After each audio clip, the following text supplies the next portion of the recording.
شاورما بانيه. ده الفرع التاني اضعاف. صباح كده يا اخواتي، معاكم ابراهيم عظيم من محطة مصر. ده من الفرع التاني، معلش جاي بعد غيبة، الايام اللي فاتت هيرجع بقى مش حلو. بص اول محل عندنا الرئيسي جي 80، معانا جي 82 وجي 83. الفرع التالت ان شاء الله في خلال اسبوع هيتفتح في الجنة نمبر 3. معانا فرق حشو مصر 25 كيلو، تلاقي فرق من اول كيلو لحد كيلو 700. شوف ثمنها كام وبننزل من ثمنها 25 كيلو. معانا الوراك النهارده عامل عليها عرض ب 80 جنيه، اقل من بورسيتا واقل من مزرعه. معانا البانيه ب 180، بره بيتباع ب 195. ده بمناسبه الافتتاح الدكان الجديد. معانا برضه فراخنا حيه الكيلو بتاعها ب 90 جنيه. من هنا رايح ان شاء الله في عرض هينزل الصبح بتاع العرض اليوم اللي احنا شغالين فيه، في عرض هينزل اخر النهار بتاع عرض السهر. كل يوم في عرض الصبح وفي عرض سهر. المحل شغال ال 24 ساعه في خلال 24 ساعه. توصيل في اي حته على مستوى اسكندريه معلش يزيد شويه عشان الدنيا كلها بقت غاليه والله.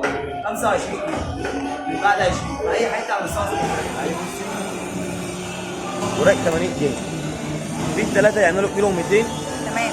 في اثنين يعملوا كيلو، في اثنين معدين الكيلو. البانيه بتاعنا زي ما انتم متعودين عليه. احمر فرخه حشو من اول كيلو لحد كيلو 700. اي فرخه بننزل منها 25 جنيه اساس ثمنها. تمام. اي واحده بننزل من ثمنها 25 جنيه. تمام. هات لي يافطه كده. ده الفرع الاولاني. تعال نبص على الفرع الثاني بقى.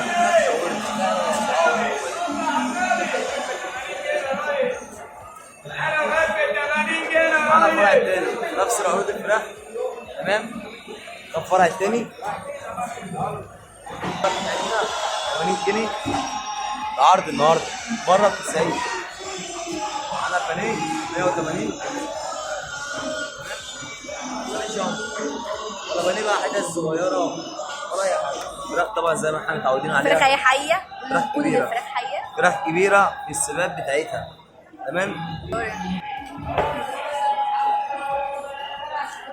معانا فراخنا برضو بصرف عليها 25 جنيه من اي حته.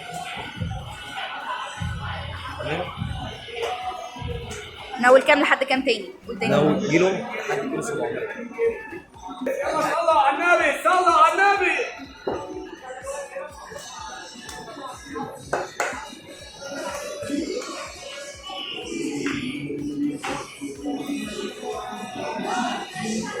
تعالى ورب 80 جنيه يا ريس، تعالى ورب 80 جنيه يا ريس، تعالى ورب 80 جنيه يا ريس.